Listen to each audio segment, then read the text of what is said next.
Team നിങ്ങളോടൊപ്പം ആയിരിക്കുന്നത്.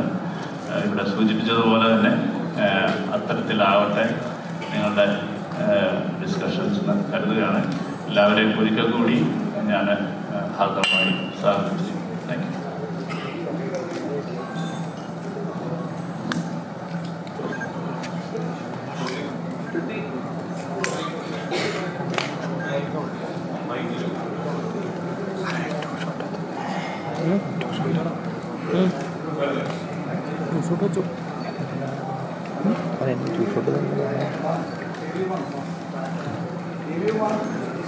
ഇപ്പോൾ അറിയാൻ കുറച്ച് ടയർഡാണെന്ന്, പക്ഷെ എന്നാലും ക്വസ്റ്റ്യനെ ചോദിക്കുകയാണ്. അതായത് ഈ ആടുജീവിതം എന്നൊരു സിനിമ പൃഥ്വിയുടെ ലൈഫായിട്ട് ഭയങ്കര എനിക്ക് ചേർന്ന് നടക്കുന്ന ഒന്നാണല്ലോ. കാരണം ഈ ആടുജീവിതത്തിനോടൊപ്പം വളർന്നിട്ടുള്ള പൃഥ്വിയുടെ ഒരു ലൈഫുണ്ട്. അതായത് ഒരു സിനിമാക്കാരനായിട്ട്, ഒരു പ്രൊഡ്യൂസറായിട്ട്, അല്ലെങ്കിൽ സംവിധായകനായിട്ട്, അല്ലെങ്കിൽ മറ്റു ഭാഷകളൊക്കെ വർക്ക് ചെയ്യുന്ന സ്റ്റാറായിട്ടൊക്കെ. ശരിക്കും ആടുജീവിതം മുന്നോട്ടുള്ള സിനിമാക്കിന് തന്നിട്ടുള്ള ഒരു ക്ലാരിറ്റി എന്താണ്?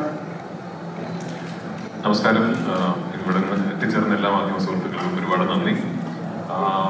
ടയർഡാണ്, കാരണം ഇപ്പോഴും ഞാൻ ഇന്നലെ ആണ് എൻ്റെ വേറൊരു ഷൂട്ട് കഴിഞ്ഞപ്പോൾ ഒരു ലാറ്റിലെത്തി. അപ്പം ഇപ്പോഴും സമയം ആ കാര്യത്തിൻ്റെതായതുകൊണ്ട് ഇതിപ്പോൾ ഉറങ്ങുന്ന ടൈമാണ്. അതൊരു ക്ഷീണിതനാണെന്നുള്ള സത്യമാണ്. മുഖം കണ്ടാലും തെറ്റിദ്ധരിക്കരുത്.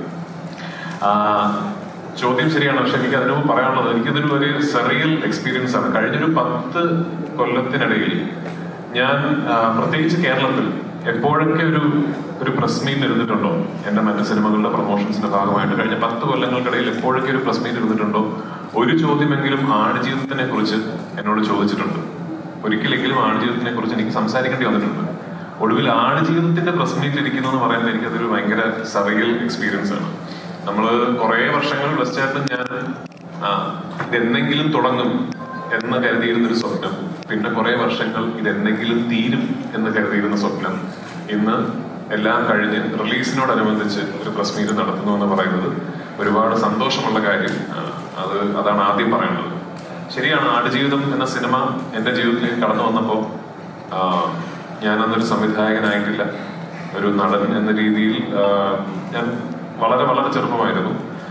അന്ന് ഞാൻ വിവാഹിതനല്ല, ഞാനൊരു അച്ഛനല്ല.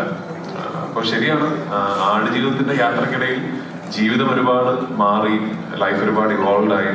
I believe as an actor ഒരുപാട് മാറ്റങ്ങൾ സംഭവിച്ചു. ആസ് ഒരു സിനിമാ പ്രവർത്തകൻ എന്ന നിലയിൽ ഒരുപാട് മാറ്റങ്ങൾ സംഭവിച്ചു. സംവിധായകനായി, നിർമ്മാതാവായി, വിതരണക്കാരനായി.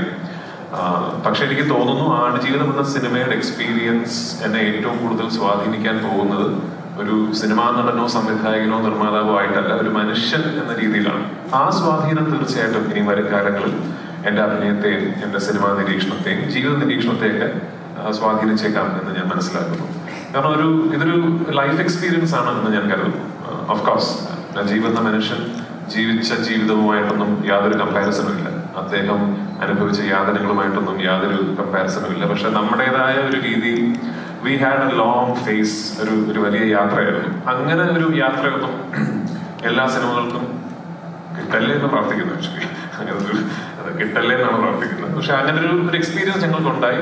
അത് for ever in my life. I think I will be thankful for it. ഇപ്പോൾ അതെന്തായാലും as I was being part of the experience, ഒരുപാട് ദിവസങ്ങളിൽ പ്ലസ് ചേട്ടനും ഞാനും ഇതെന്തുകൊണ്ട് എന്തിനിങ്ങനെ എന്ന് ചിന്തിച്ചിട്ടുണ്ടെങ്കിലും ഇന്നിപ്പോ we are all very thankful for the experience. We are all richer as human beings. മനുഷ്യരെന്ന നിലയിൽ കുറെ കൂടെ ഇവോൾവ് ആയി. അപ്പൊ തീർച്ചയായിട്ടും ഇനി വരും കാലങ്ങളിൽ എന്നും എൻ്റെ